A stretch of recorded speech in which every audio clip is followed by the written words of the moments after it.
An old man hears a baby's cry behind his shed and finds three green-eyed infants staring up at him from the dirt, wrapped in silence and dust.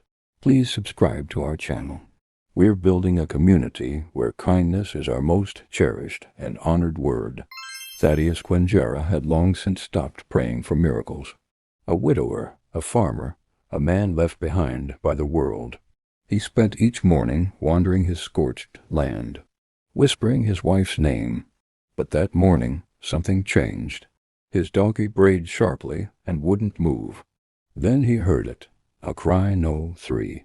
Behind his shed, under the rusted water tank, lay 3 babies in a frayed shawl. Their skin was warm brown, their cheeks dry, but their green eyes sparkled like they'd seen something no adult could explain. The old man doesn't scream, doesn't run. He sinks to his knees and whispers, "Ruth, did you send them to me?" Thaddeus had no answers, only questions wrapped in grief. He reached for the smallest baby, hands trembling, and saw a faint burn scar on the boy's shoulder. The second one was holding a torn photograph in his fist, a woman's face blurred by ash. And the third just smiled. That smile, innocent, knowing, broke something open in Thaddeus. He cradled all 3 close and began to weep. By noon, the heat was merciless, and Thaddeus was walking barefoot toward the village, 3 babies in a basket strapped to his back.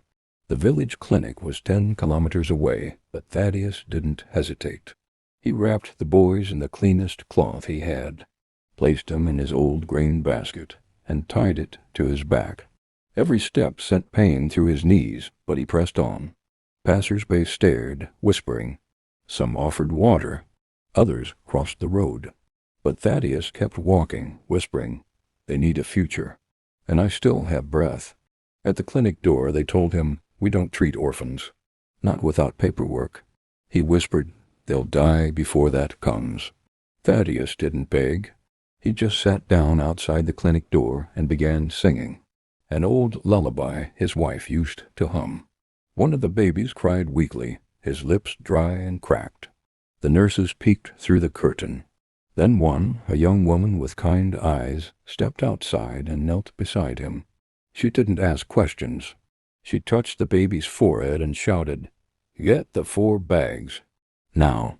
One of the babies stopped breathing in his arms. Thaddeus pressed his mouth to the child's lips and whispered, "Not you too. Please, not again." Time blurred as nurses rushed the triplets inside. But as they laid the smallest boy on the cot, his chest stilled. Cold spread through Thaddeus's limbs. He dropped to his knees and began breathing into the baby's mouth, hands trembling, eyes wild with fear. "Come back," he begged. "Please, little one. I just found you." The clinic went silent until a cough, small and gasping, broke the air. The boy lived. That night, Thaddeus didn't sleep. He sat by the hearth, 3 babies wrapped in cloth, whispering stories to children who couldn't yet understand, and crying harder than he had in years. The wind moaned through the cracks in the clay walls, but inside it was warm. Thaddeus bundled the babies beside the fire, cradling one in each arm and the third tucked at his feet. He hummed broken lullabies, voice shaking with every note. His tears fell into their soft hair as he whispered his wife's name. "You'd know what to do, Miriam. But I'll try. I swear I'll try." 3 babies slept through the night, but something else awakened. As Thaddeus stepped outside, the sky wept softly, and for the first time in years the earth drank. He stood in the doorway before dawn, watching faint droplets stitch patterns in the dust. Rain, gentle, rare rain. He stepped barefoot into the mud, his hands open as if receiving a blessing. "Maybe you 3 brought this," he whispered. Behind him, one baby stirred as if in answer. That morning he tilled a patch of earth with new purpose, planting seeds he'd long given up on. Not just crops, but hope. A goat long thought barren gave birth to twins, and Thaddeus wept. Not for the animals, but for something deeper he dared not name. He found the goat in the morning light, curled beside two newborns bleating softly, nuzzling them clean. It didn't make sense. That goat hadn't conceived in 3 years. Thaddeus knelt, tears streaming down his face, overcome by a wave of emotion he couldn't explain. "Is this you?" he whispered to the boys inside. The land, once dry and indifferent, now pulsed with strange, tender abundance.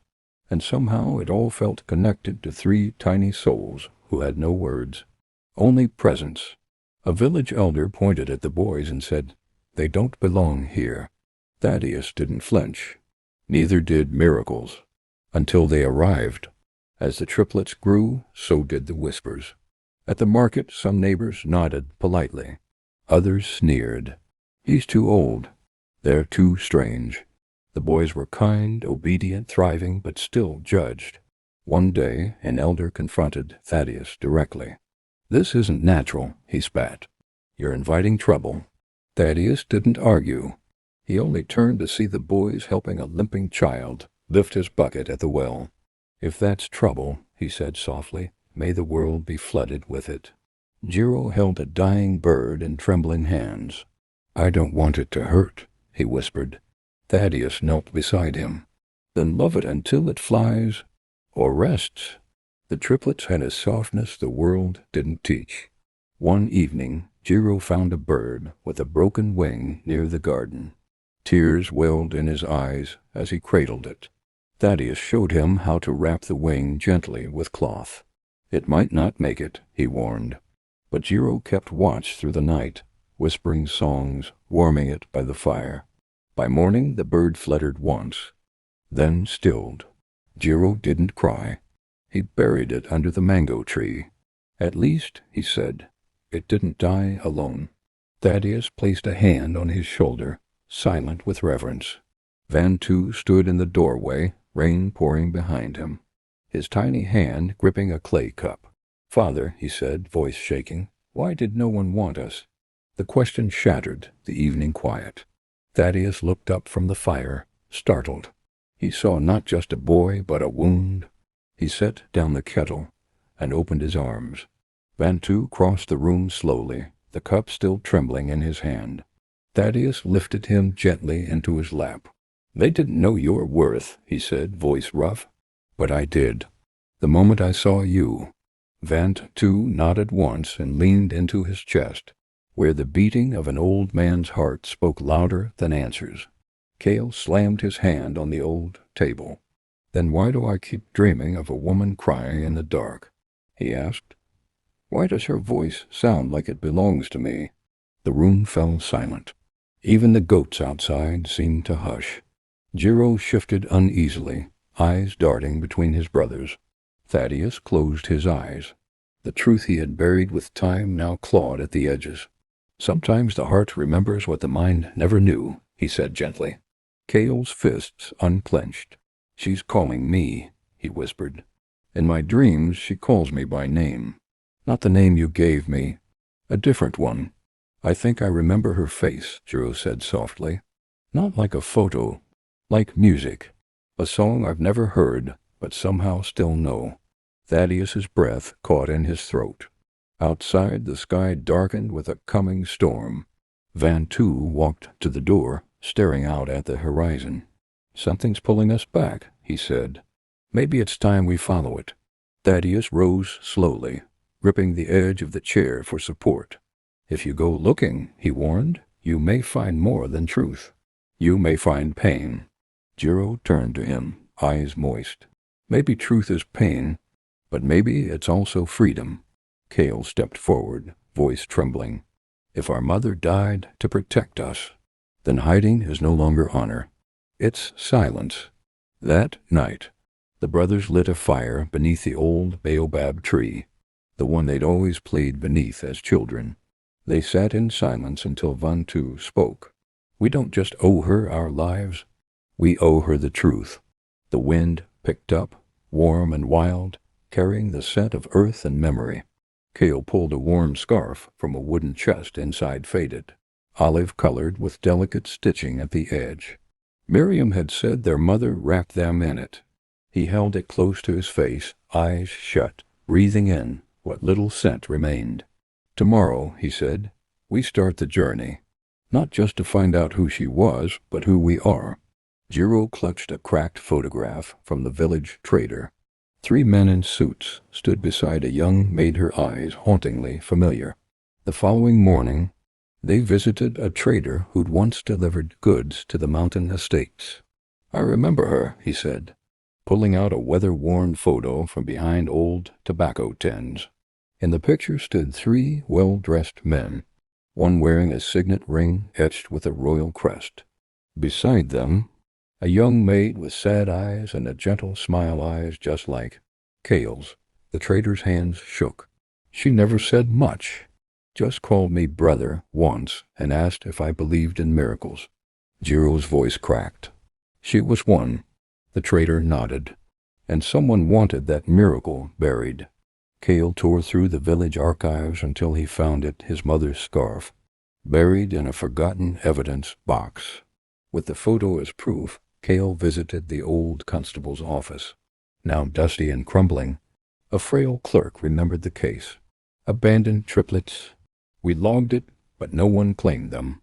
She hesitated, then opened a rusted metal drawer. Inside, wrapped in brittle parchment, was the scarf, faded maroon with golden thread, frayed at the corners. Cale's hands trembled as he unfolded it. Vantu ran his fingers along the embroidery.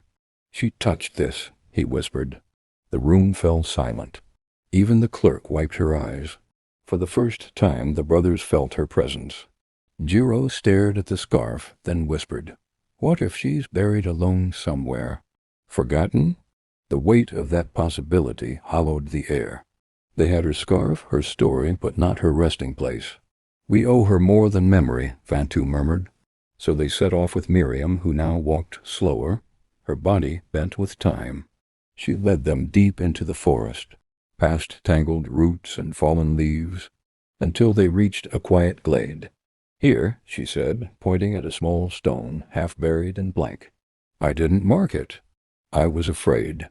The brothers knelt. The wind stirred, and for a heartbeat it felt like she was there. Cale placed both hands on the earth and whispered, "We never got to hold you, but we'll carry you forever." One by one, the brothers laid offerings at the grave, goat's milk in a carved gourd, wildflowers from the hill, and a slingshot they'd once fought over. Cale traced the stone with his fingers, etching her name into it softly. "Mama." Miriam wept quietly behind them. "She loved you," she whispered. "With her last breath, she loved you." The forest stood still, like it too was listening. For the first time, the brothers had roots not just in the soil, but in story, sacrifice, and love. And in that silence, grief and gratitude wrapped around them like breath. Jiro stood beneath the stars and said, "If she died afraid, we'll live fearless for her." That night, the fire crackled low, but none of them moved. The stars above were bold and endless, like a map written in silence. Jiro clutched the scarf their mother had left behind, faded, soft, still smelling faintly of ash and flowers. "She died alone," he said, "but we were never truly abandoned." Cale nodded. "We carry her now in how we speak, how we forgive, how we grow things." Vantu whispered, "We don't need revenge. We need to rise." And in that fragile moment they made a vow not to erase the past, but to honor it by becoming men of courage, compassion, and light. Vantu whispered, "We were never lost. We were led here." The wind rustled the dry grass as if the earth itself leaned in to listen. Vantu gazed at the fading stars and added, "She led us to him, and he gave us back to the world." Cale placed a hand on Thaddeus's old cane, now resting beside the porch. "He never asked where we came from. He just loved us forward." Jiro's voice cracked. "He didn't rescue us. We rescued each other." That morning, as light touched the fields, they rose not just as sons, but as men born of loss, raised in love, and bound by truth. Their lives had begun in hiding, but now they would live unhidden. A child abandoned, 3 lives hidden, and one farmer who dared to love them louder than the world could shame them. They didn't change their names or hide their story. They walked through markets and fields with the quiet defiance of men who knew the power of being claimed. Villagers once suspicious now sent gifts, a sack of grain, a hand-carved flute-warm bread. "You gave them roots," a neighbor said to Thaddeus once, "but they gave us wings." Even the sheriff, now retired, visited one day with tears in his eyes and a trembling apology. Thaddeus smiled and simply replied, "They were always meant to rise." At a funeral no one expected to matter. The entire village stopped, not for a hero, but for a man who chose love when no one was watching. The day Thaddeus passed, the sky turned the color of dried blood and ash. It didn't rain, but the wind wept through the fields like it remembered his hands. People came, old, young, strangers. They brought seeds and candles, not because they were asked, but because they owed him something sacred. The brothers stood before a plain wooden casket and didn't speak. They just wept, not like men who'd lost a guardian, but sons who'd lost their son. He never asked for fame, but when they spoke his name that day, even the mountains bowed their heads. At the funeral, Jiro stepped forward first, voice shaking. "He never needed to be our blood, to be our father." Kale followed, whispering, "He gave us names when the world wanted us erased." Vantu placed a hand on the casket, and he taught us that love is not inherited, it's chosen, and he chose us every single day. The crowd wept openly. Even the local officials, once skeptical of Thaddeus, stood silent with heads bowed. No grand monuments, just 3 sons and 1,000 grateful hearts. 3 sons stood at their father's grave, not weeping, but planting seeds. "He gave us a life," Kale whispered. "Now we'll give others hope." The winds carried their vow like a prayer. In the months that followed Thaddeus's passing, the triplets transformed part of the farmland into something he always dreamed of, but never voiced. A place where abandoned children could find family, not pity. They called it the threefold hearth. They built with their hands Kale-carved beds from acacia wood. Jiro sang lullabies as he tended sick goats, and Vantu mapped a small schoolhouse. Children arrived, dusty, scared, silent, and like them, they began to heal. Love isn't always born, it's chosen, and sometimes the smallest acts, picking up a crying child, saying yes when the world says no, become miracles the world never forgets. If this story moved you, please turn on notifications. There's more kindness coming, and we'd be honored to have you with us. Every view, every share, helps build a world where compassion wins.